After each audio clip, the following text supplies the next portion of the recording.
Welcome to Ali Fitness Podcast, a weekly production all about bringing health into fitness.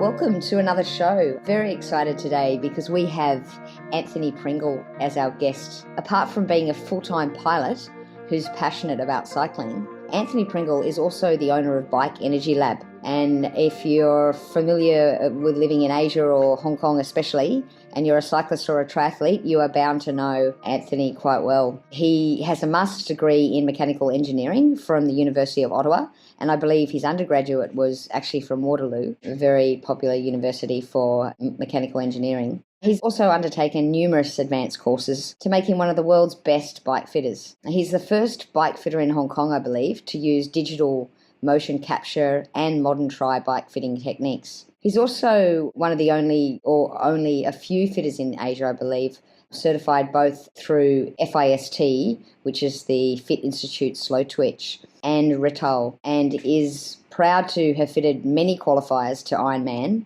and to the 70.3 World Championships in Kona and Las Vegas. And I believe that includes himself as well. Tony, welcome to the show. Thanks very much, Ali. Thanks very much for the great introduction. And thank you for letting me come home after your kettlebell class, because I was just dripping in sweat and I thought, might be better for me actually to be a bit more presentable, even though we're doing this on Skype. Excellent. Thank you. Just so that, in case people don't know, so you do a kettlebell class in a wonderful community of Discovery Bay. And it's an awesome thing for athletes actually to round out their health, which is all, I guess, what your podcast is all about. It's all about bringing health to fitness. That's why I wanted to get you on the show, because a bike fit is really bringing health, an aspect of health into cycling. Who should even get a bike fit? Like, what sort of level do you have to be at to get a bike fit? I don't think actually you have to define it in terms of level. I think, it's funny, it's interesting. A lot of my potential customers are perhaps reluctant to come and to spend the time and the money that it takes to get a fitting. But I often think that it's actually the more beginner cyclists who would have a lot more to benefit from it, because it's one thing to be an experienced cyclist and want to have an incremental, perhaps, advantage in performance. If you come from nothing, and say you're an adult and you want to get into triathlon, you want to get into cycling, and you really haven't done much cycling for fitness, you probably have a lot more to gain. So I think the fit athlete type would have an incremental gain, and that would be important to them for what they're doing. But I really think that beginners or people who are just getting into the sport probably have much more to gain from a proper fitting in terms of injury prevention, getting into a position where they can be efficient, just get them comfortable to begin with so they actually enjoy the activity. If I was thinking, I want to get into cycling, want to get into triathlons, would I be best to go out, buy a bike, and then come to you and say, okay, fit me? I do it in a two-step process. If people are going to get into triathlon or get into cycling, which isn't, it's quite a step for people to get to that point where they say, okay, I'm going to go out and spend thousands of dollars on an expensive bike, and I want to do an Ironman, say. Once they've made that commitment, I suggest that they come and see me before they buy the bike, because there's nothing worse than somebody coming to see me after they've bought a bike to find out that I can't fit them to it because it just won't work. I do what's called a static fitting. I started bike fitting about 35 years ago, and essentially that's what we did. All we did at the time were static fittings. Now, we had all these formulas that came from hundreds of years of experience, mostly from coaches in France and Italy. And so we'd measure certain parts of the body, like your inseam and your height, and then we'd multiply that by certain factors, and then that would become the size of the bike you'd need. That's what I do initially. Is I'll measure somebody up, get a whole bunch of measurements, multiply them by a lot of those factors, and then get an idea of what size of a bike they would need. And that's actually pretty good for online sales, or just to get an educated guess at what size bike somebody would want. And the other thing I can do, and all good bike fitters can do this as well, is they'll have a fit bike. And there's a whole bunch of different companies that make these things, but they all essentially do the same thing. And that's, you can actually simulate the bike and have the person on it. That, again, confirms that the size that you're going to buy is the correct size. So when you get it in the mail or when you get it from a shop, it's what you need, and it'll work for you. Better then to come to you before I even look at what style of bike I should buy, and even what size. Definitely. Yeah, because actually it's interesting you mentioned style, because For a lot of people, perhaps a road bike would be better than a triathlon bike. Depends on the events you're going to do, depends on the type of riding you're going to do.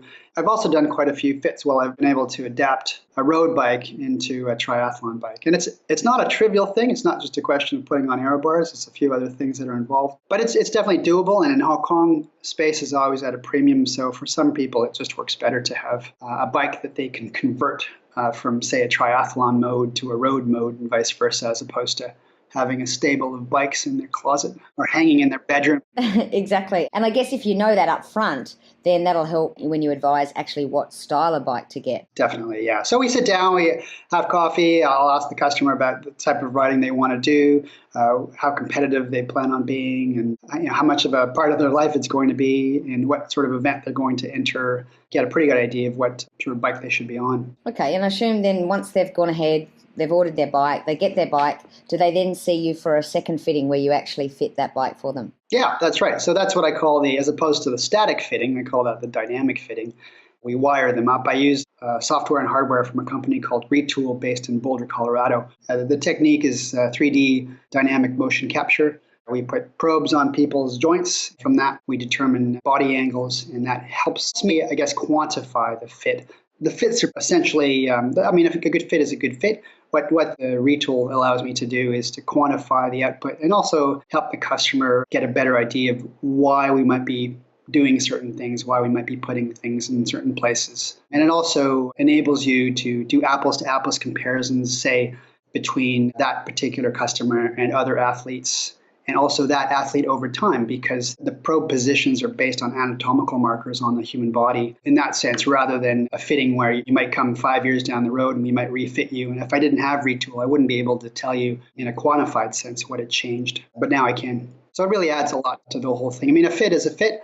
And I always say Retül is a tool for an experienced fitter. It's not the main driver of the fit, but it's definitely useful. So it really helps you quantify what you sort of intuitively know. Yeah, in a sense. I mean, honestly, if I have a customer come in here, say an experienced cyclist, and there are certain issues with their position, I can really usually tell what needs to happen even before we turn on the machine. The nice thing about Retül is I can really explain it to them, and they can see in a quantified sense what's going on. And they can see themselves cycling and see where the issues are. Yeah, that's right. You get a pretty a stick image of yourself in front of the screen, and you can see you can really see what's going on. You can see the knee motion, you can see the motion of your body, you can see the body angles. So how much time and how much money, and I know there's lots of different fitters out there, but how much time and money would you expect, roughly? I know there's the two different fits, say, for a beginner. How long would they take? And roughly what sort of investment would the cyclist be looking at? Well, a fit with me is $2,800 actually, which I think is pretty reasonable compared to what you'd spend around the world for. There isn't a Hong Kong premium, say. If you're going to do it as a 2-part fitting, 1 hour for the first part and 2 to 3 hours for the second part. So $2,800. It's probably on the low side of a standard fit in North America. So yeah, $358. To me, that actually sounds really cheap. As you know, I'm from Australia, and there seems to be more and more bike fitting options offered from shops as well. There seems to be different systems and all this sort of thing. And I remember when I bought my bike, the shop actually offered a free fitting, well, supposedly free, but obviously it comes, they put it into the price. I wasn't too impressed. Is there a big difference in a bike fitting versus a bike fitting? It really depends on the fitter. I'm not a shop. I'm a bike fit studio. That's our main business. And of course, as you know, we service bikes as well. The main focus really is bike fit and getting customers on bikes that they feel comfortable on, that they want to ride. I think there's an advantage to being an independent fit studio because I'm not biased and I'm not trying to sell a specific. Having been a bike shop owner for quite a while and having been involved in bike retail, there's definitely a lot of pressure. And at bike shops, I mean, that's a tough business, and it's getting tougher by the day. You're expected at the beginning of the year to buy a whole bunch of inventory. You've got to stick it in a warehouse somewhere. It takes up a lot of space. You're gambling on the sizes that you're going to need, the colors that people are going to want, just the aesthetics of the whole thing and how popular that bike might be in the coming year. So you're spending all that money on that. And then at the end of the year, you're probably going to end up with a lot of that inventory, which you're going to have to sell at maybe 50% on the dollar. It's a tough business. And at the end of the day, you can't help but be biased. It might not be malicious, but if you've got a couple of bikes in your inventory, one might just be slightly too big or one might be slightly too small for a specific customer, well, you're going to make it work. I've been there. I've done that. And it's not malicious. It's just that you need to move that inventory. And it's particularly critical in a place like Hong Kong. Hong Kong, and actually it's gotten even worse now because online sales, it's getting very, very hard for a lot of retailers to compete with online sales just because the prices are dropping like a rock. I see both sides of that. I think it's great that more people are finding cycling more affordable. You're seeing more people on bikes, and certainly across Asia, the sport is just booming like mad. It's good for society. It's good for the earth. It's good for people's health. I can't not see the benefits of that. But I mean, if you're in the bike industry, yeah, that restructuring is definitely going to hurt. And there's quite a few bike shops, 4 in fact, that have closed in the last few years on Hong Kong. It's definitely getting tougher, and you're seeing some of the retailers being squeezed out. So in that sense, yes, I think there's a benefit to being an independent studio because I don't have to move any inventory. And when I suggest a bike, the world is your oyster. You can buy it online, you can buy it from a local retailer, you can buy it wherever, and all that we care is getting the best bike for the customer. I also think there's another issue in there as well, and that is I'd already chosen the bike from that shop and I knew it was the right size. With the fit, I sort of said to the lady, oh, how long have you been bike fitting? And she's like, oh, well, just been doing it for a month. But I've got the certification from my store, which is a 2-day course, I think. And it's very standard. As you know, I'm fairly flexible, so I didn't actually really fit into their measurements very well. So I'm not the average Joe. So I'm thinking maybe if I was more of an average size or an average person, then that bike fit might have worked for me. Any fitter who's going to rely on a specific system to drive a bike purchase probably isn't a very experienced fitter. I don't think there is a system that will take a bunch of measurements and spit at you an unbiased product, like an unbiased, like the best bike in the world for you. Every single system that exists out there is designed to sell specific brands. In that case, what questions would I ask the bike fitter or the potential bike fitter before I decide that they're the ones to fit me? I guess what you're saying is how to choose your fitter.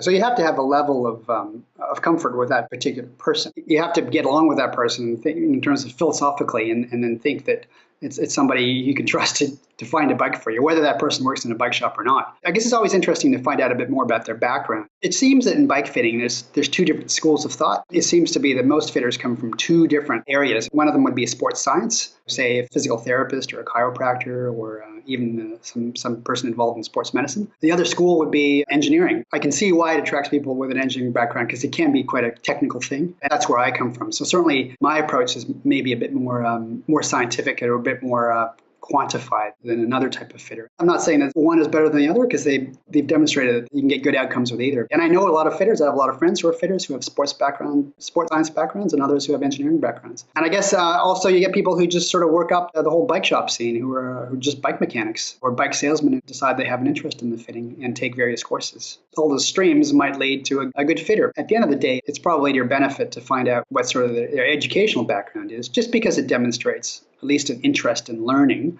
And also, probably the most important thing is to find out how experienced they are and how many fits they've done, because that will definitely make a better fitter, I think. Just as an aside, so that engineering thing, certainly, and the aviation thing in my case, is certainly not something that I invented. It's a concept as old as aviation because the Wright brothers actually used their bike shop as a springboard. It was a lab in which they designed the first airplane. Sort of link between engineering and cycling and aviation has been around since the dawn of aviation. It certainly didn't invent that. It's a National Historic Site in Ohio still. Wright Cycle Works is their bike shop from which they designed the airplane.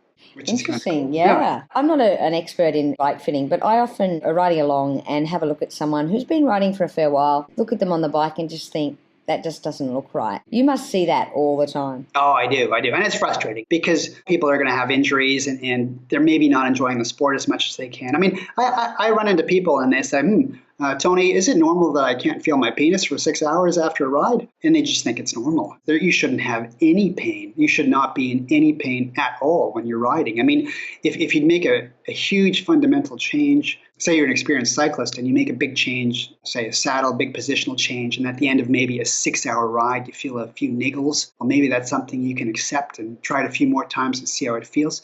But if you chronically feel something like numbness, or especially in men, erectile dysfunction or issues like that, then definitely go see a fitter, get it dealt with, because that's just not normal. And it shouldn't be accepted. It shouldn't be tolerated. And no pain should be tolerated. It should not be a painful sport. So obviously any pain that you're feeling anywhere, it's a big sign that you need a bike fit. What about performance? Because interestingly, I was listening to a Velo News podcast, and basically they were asking different professionals, what's the best absolute number one thing? You can only do one thing to help someone's performance. Like you can get special wheels, you can do anything you like. What would you, obviously apart from illegal drugs, what would you do to help your client's performance if you could only do one thing?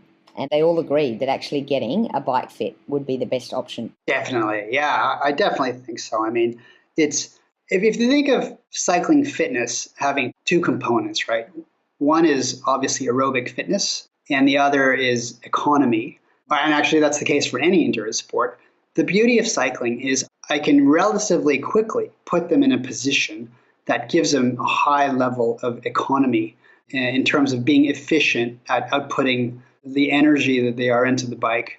And that's the beautiful thing about cycling is, unlike other sports, say like swimming, you can't fit a person into swimming. I mean, there's a whole bunch of discussions, I guess, about how much time you should spend on swimming technique versus just going out and doing the miles. But say, I mean, look at, I don't know, are you interviewing Coach Olivier? I will be, yes. Yeah. I hope to. He's a good resource for that kind of thing. But you can spend hours and hours and hours with a good swimming coach and still be struggling at going fast swimming. Certainly, if you haven't been doing it since you were born. A lot of you Australians seem to be quite good at it because I guess when you're born, maybe they just throw you into the ocean, and then if you swim out, you get to live. I don't know. Yeah, it's basically in Australia we have a philosophy: sink or swim. And yeah. So in that case, can you give us some specific examples? You obviously don't have to mention names, but of clients where you've seen a dramatic change in performance after them coming for a fit? Oh, I've got lots.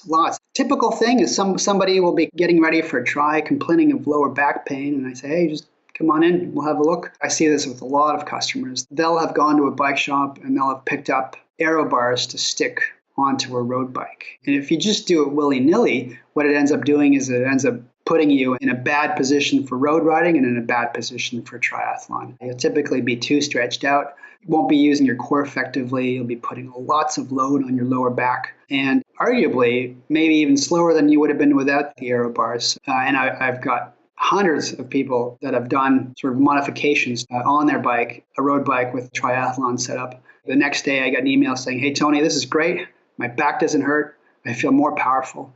And that's really rewarding to me as well, because it's a quick fix. If you know what you're doing, the outcome is quite good for everybody. Have you ever seen an instance where you've done a fit, they obviously were really, really not fitted well or hadn't been fitted at all, and you had to make a fairly drastic change? How would you deal with that? I mean, I'm assuming, let's say their seat was like 10 centimetres too high or too low, and you had to really change it 10 centimetres.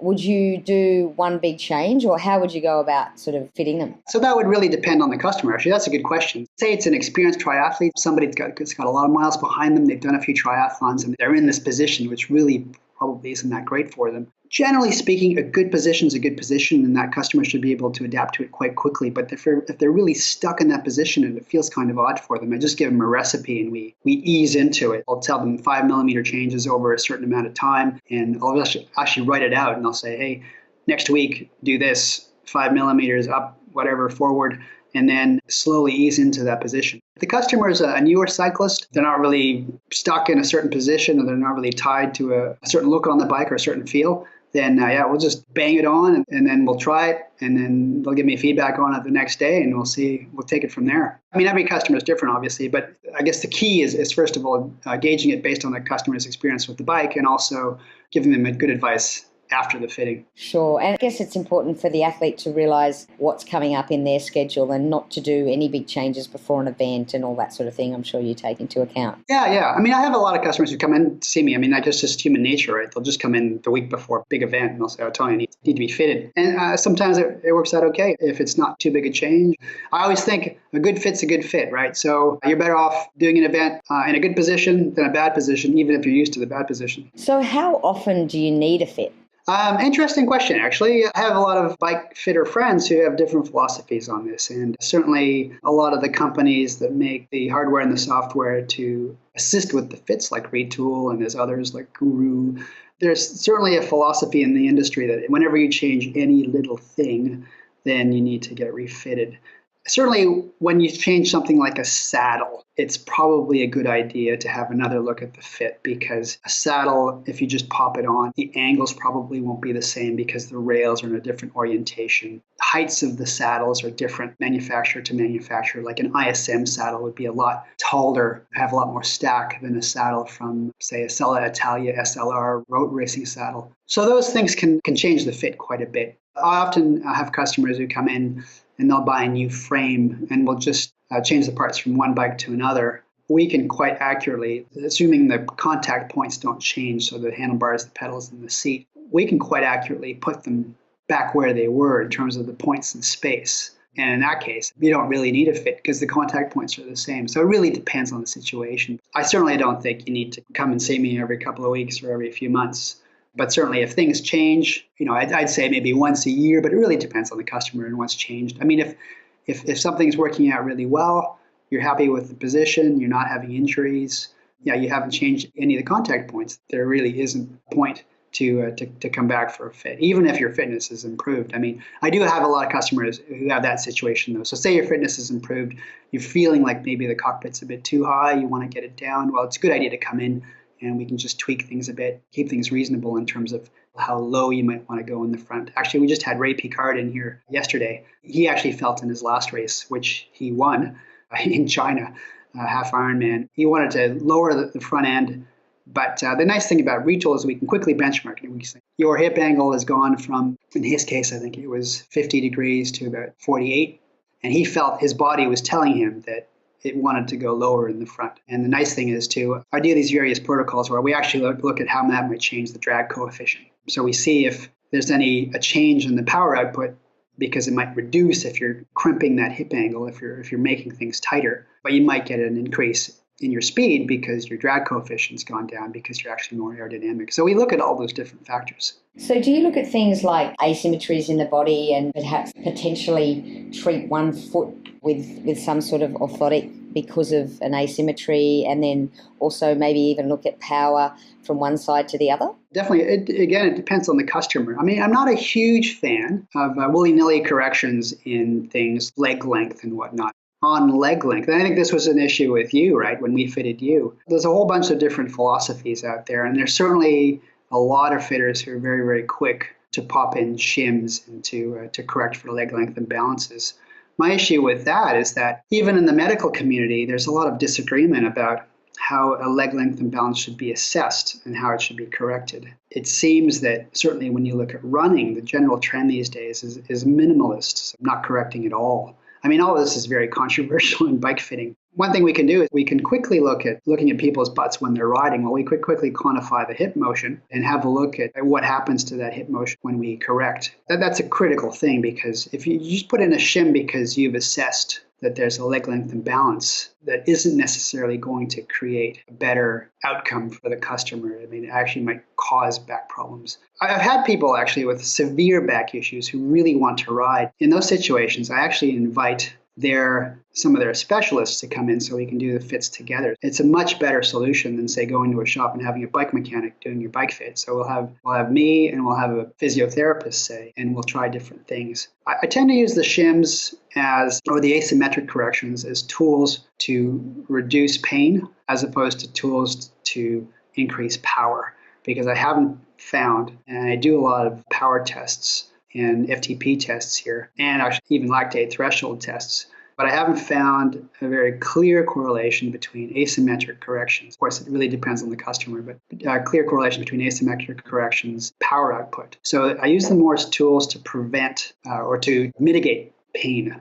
Customer's got serious scoliosis or back issue that they've been dealing with, they're struggling with the bike, in conjunction with their physiotherapist, we've got a bag of tricks, and we'll pull out that bag of tricks and try different things to get them comfortable on the bike. I like that approach. And when I first came to see you as well, I'd already had a bike fit. Was quite surprised to see I wasn't in the right position at all. I had a double hip operation, and so there was a bit of adjustment to the seat to make it more comfortable, as opposed to performance-wise it wasn't the best fit. In saying that, I liked your approach towards, well, why, if you do have an asymmetry there and whatever, why stick a Band-Aid on it? Why not let it fix itself? Or, like you suggested, and obviously I'm a big advocate of taking other positions while off the bike, for example, kettlebells, and doing other things off the bike to work on those things. Yeah, that's an awesome point, actually. That's why I am so impressed with your kettlebell class. It's a perfect complement to cycling. We sell a bike fit as something that will help prevent injury, which it does. I mean, because if you have a really bad position, then you're going to injure yourself. But even if you have a really good position, you can always still injure yourself on the bike. You can always overdo things. You can go too far, you can go too long.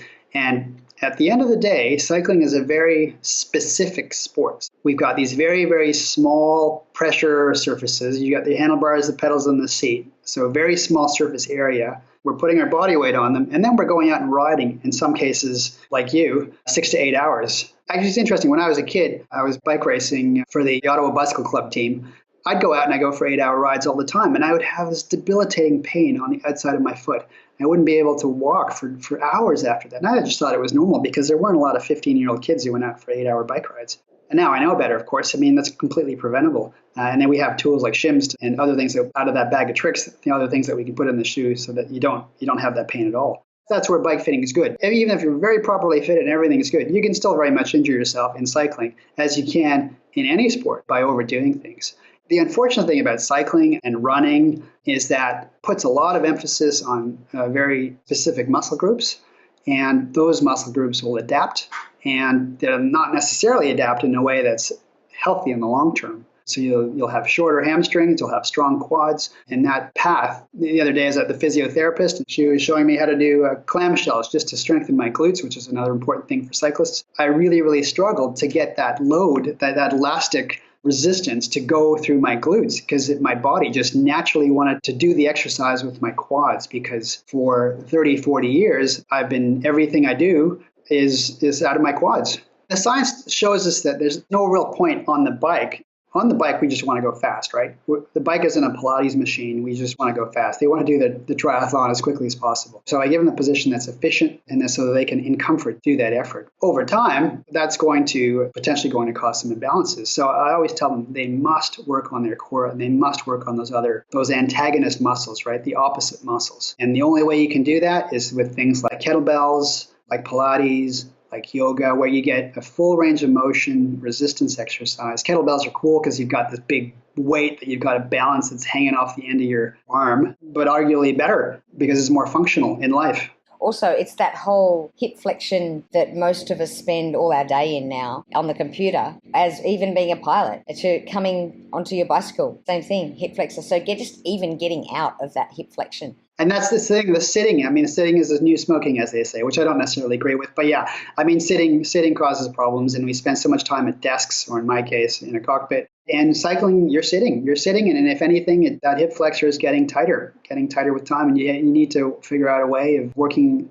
opposite muscles, in this case, the glute. Yeah, let's just strengthen that and to unfurl yourself, to straighten yourself out. But no doubt, obviously, we like to keep CrossFit, as we say, but I do think that just in my own personal experience, and from what all the professionals say, that a bike fit is an absolute must, especially if you're spending, more than 5 hours a week riding. You're in the wrong position for 5 hours. That can't be good after a long period of time. That's right, yeah. Well, I think a bike fitting is essential anyway. I mean, no matter how many hours you ride, if you want to ride a bike, you surely get fitted. There's a lot of stuff online now. If you just buy a bike and you want a quick and dirty fit, you can do it. I mean, there's a lot of people I've seen who've actually got pretty good fits, and they've just picked up stuff up online. There's so many interesting resources now. What they won't get is they won't get a report that gives them exactly what we've done and how it's quantified and an experience. And really, I mean, let's face it, as a cyclist, you spend a fair bit of money on bikes. It's a very small investment on your health. Definitely. Absolutely. I mean, and that's the funny thing, because I do see people on, say, $10,000 US bikes, and they've got the nicest kit, the nicest clothing, the nicest bike, everything's beautiful, but a horrible fit. And you just think, man, that must be really painful. It must really be a struggle. And a lot of people are stubborn. They just don't want to get that initial fit.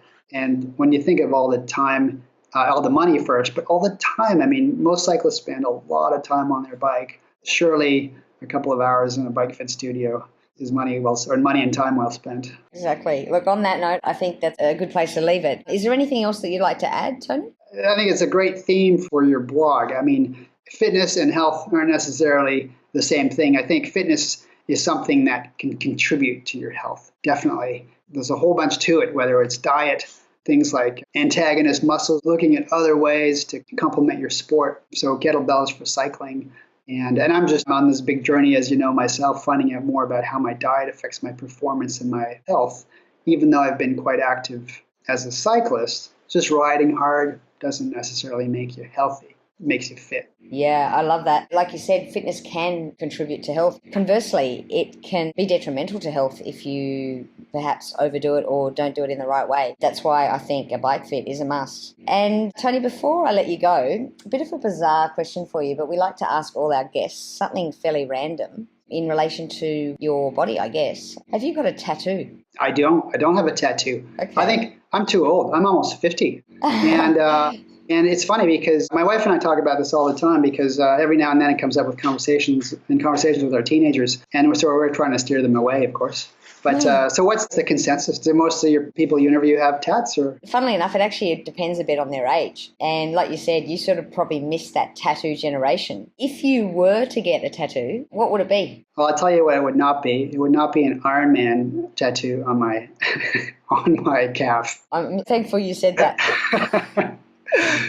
I've never thought about it, actually. And you know what? I'm never going to get one, so there's no point answering. Exactly. But I do like your answer. I think not that there's anything wrong with that. I think doing Ironman is a wonderful accomplishment. I just don't think I want to put a corporate label on my body. You'd probably put it on your forehead rather than your calf. Right? Yes, that's right. That's right. Actually, you know what it would be? It would be my Bike Energy logo, which is a wonderful thing that Rupert, my web designer, came up with. And I love it because it's a sun and a gear at the same time. My company is Bike Energy Lab. The sun, of course, the sun is the source of all our energy, and it's also a cog, which is very important. Love it. To any bike. Combines the mechanical thing and the energy and that whole. So it would probably be my Bike Energy, and it would be on my forehead.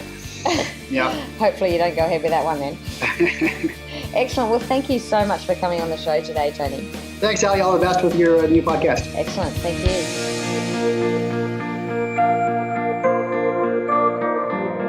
For all the resources and show notes from today's episode, please go to www.ali.fitness. If you liked today's episode, please show your appreciation by going to iTunes, give us a 5-star review and subscribe.